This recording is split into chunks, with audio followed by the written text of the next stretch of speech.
কেবলামুখী মুসলমানদের কেবলামুখী হওয়া যদি একবারে আল্লাহ তাআলা যদি ফরজই করে দিত তাহলে সহজে কেউ মারত না। ওটা তো ফরজ না। হজ কি ফরজ? হজ কি ফরজ? পুরা মুসলিম জাতির কাছে তো ফরজ হয়। আপনার কাছে ফরজ, কিন্তু আমার কাছে সাপোজ একটা কথা কথা লয়, এর কাছে লয়, আমরা দুজনেই মাধ্যম, তাহলে আপনি তো চুপ থাকলে তো আপনার সমস্যা নাই আছে।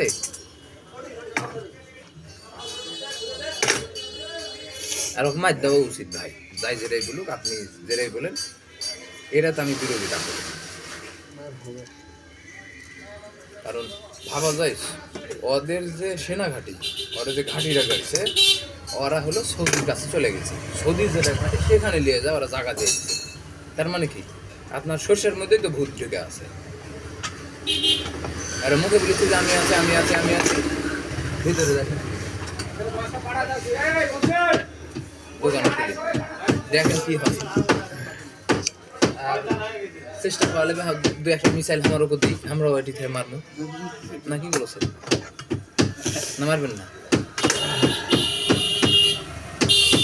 আমার যদি ক্ষমতা থাকতো আমিও তো এরকম ভাবে বানাতুম, বানা আপনি তো কয়েল বানাচ্ছেন, আমি দরকার ওর মধ্যে বারুদও ঢুকেছি যাবেই না।